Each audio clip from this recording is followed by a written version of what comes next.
প্ৰতি বছৰৰ দৰে এইবাৰো ছানৰাইজ ছিনিয়ৰ ছেকেণ্ডেৰী স্কুলত আনন্দৰ বন্যা হয়।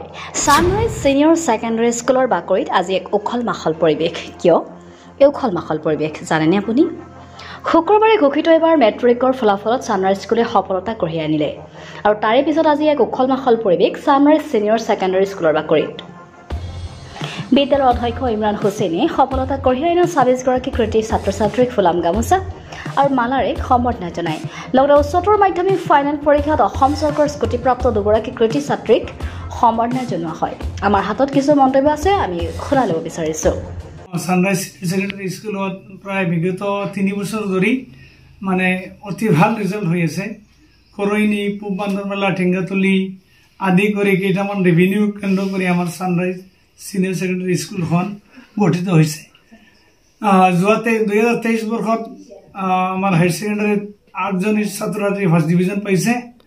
আকৌ ২০২৪ শিক্ষাবৰ্ষত আপোনাৰ 5জনে ফাৰ্ষ্ট ডিভিজন পাইছে। ২০২৩ত 3জনী ছাত্ৰী স্কুটি লাভ কৰিছে। আকৌ ২০২৪ত 2জনী ছোৱালীয়ে স্কুটি লাভ কৰিছে এইচ এছ ছেকেণ্ড ইয়াৰত। এইবেলি আকৌ মেট্ৰিক পৰীক্ষাত 26জন ছাত্ৰ ছাত্ৰী অলৰেডি উত্তীৰ্ণ হৈছে। ইয়াৰ মাজৰ পৰা 4জনে ফাৰ্ষ্ট ডিভিজন, প্ৰায় 12জনে ছেকেণ্ড ডিভিজন আৰু বাকীখিনি এটা ডিভিজন লাভ কৰিবলৈ সক্ষম হৈছে।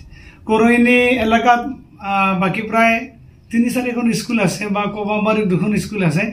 মানে কবাবাৰী এৰিয়াত আৰু তুলনামূলকভাৱে মানে ছানৰাইজ ছিনিয়ৰ ছেকেণ্ডেৰী আটাইতকৈ বেছি মানে ভাল ফলাফল এইবাৰ আমি দেখুৱাবলৈ সক্ষম হৈছোঁ। আৰু আমি মানে ছাত্ৰ ছাত্ৰীসকলক বিশেষকৈ মানে আমাৰ ইয়াত ফ্ৰী অফ কষ্ট মানে হেৰি কৰোঁ, কোচিং কৰা, ৰাতি ফ্ৰী ইয়াত থাকে থকা, ইয়াত পঢ়া শুনা কমপ্লিটলি ফ্ৰী। এইবাৰৰ ৰিজাল্টটো পাই ছানৰাইজ ছিনিয়ৰ ছেকেণ্ডেৰী স্কুলৰ যেনেকুৱা ৰিজাল্টটো হৈছে এইটো পাই আমি বহুত সুখী। আৰু লগতে আমাৰ ষ্টাফসকলে আমাৰ লগত বহুত কষ্ট কৰিছে, সেইকাৰণে মই মানে ইহঁতক অন্তৰৰ অন্তঃস্থলীৰ পৰা ধন্যবাদ জ্ঞাপন কৰিছোঁ। আৰু আমাৰ শিক্ষাৰ্থীসকলক মানে বহুত কষ্ট কৰিছে, যেনেকুৱা আমি কৈছোঁ দিনে ৰাতি আমাৰ মানে যেনেকুৱা আমি যিবোৰ কথা কৈছোঁ ইহঁতে আখৰে আখৰে পালন কৰি গৈছে। আৰু সেই হিচাপত আমি এনেকুৱা ৰিজাল্ট পাবলৈ সক্ষম হৈছোঁ। লগতে আমাৰ এইটো এৰিয়াৰ আমাৰ ৰহমতনগৰ, জালালাবাদ আৰু পূব বান্দৰমেলা আৰু কৰৈনী, পাবিজুৰি, বুৰুঙ্গাতলি এইটো এৰিয়াৰ অভিভাৱকসকলে আমাক বহুত সহায় কৰিছে। এইবাৰ যেনেকুৱা ৰিজাল্ট হ'ল আশা কৰিছোঁ আমি ইয়াতকৈ আৰু বেছি ভাল এটা ৰিজাল্ট কৰিবলৈ নেক্সট ইয়াৰত আমি সক্ষম হ'ম বুলি আশাবাদী আমি।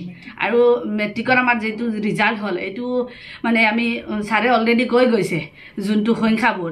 আকৌ মই ক'বলৈ সক্ষম হৈছোঁ যে আমাৰ ফাৰ্ষ্ট ডিভিজন হ'ল 4টা, লেটাৰ হ'ল আমাৰ 19টা, আৰু লগতে আমাৰ ছেকেণ্ড ডিভিজন 12টা, বাকী আমাৰ 10টাই থাৰ্ড ডিভিজন পাইছে।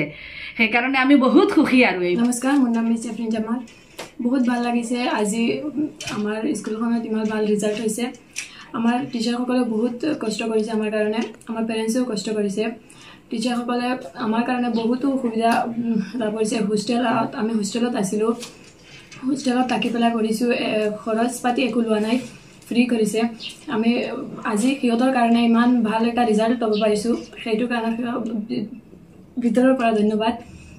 আচ্ছা, কেনেকুৱা পাঠদান কৰিছে? আমাৰ BSc ছাৰ ৰেগুলাৰ আছিলে, খাইৰুল BSc ব্ৰাইট ফিচাৰত ৰেগুলাৰ আছিলে, সেইকাৰণে মেথছতো আমাৰ ভাল ৰিজাল্ট হৈছে, মেথছতো বহুত ভাল হৈছে। আৰু দুখনত লেটাৰ পাইছোঁ, এছামিছো আৰু প্ৰাইভেট ছিকিউৰিটিত, আৰু ছায়েন্সৰো বহুত ভাল ক্লাছ হৈছে। বহুত ভাল ফলাফল লাভ কৰিছে তেওঁলোকে, যে ইমান কষ্ট কৰিছে আৰু কষ্টৰ ফলত তেওঁলোকে ভাল ৰিজাল্ট কৰিছে। আৰু আমি প্ৰাক্তন ছাত্ৰ ক্লাছ 10তো এখন বিদ্যালয়ৰ পৰা পাছ কৰি 91% লাভ কৰিছোঁ। আৰু আমাৰ লগৰীয়াসকলেও বহুত ভাল ফলাফল লাভ কৰিছে। আমাৰ লগৰ সহপাঠীসকলেও ফাৰ্ষ্ট ডিভিজন ষ্টাৰ পাইছে আৰু স্কুটিও লাভ কৰিছে তেওঁলোকে। আৰু আমি ছেকেণ্ড ইয়াৰতে এখন বিদ্যালয়ৰ পৰা ফাৰ্ষ্ট ডিভিজন লাভ কৰিছোঁ।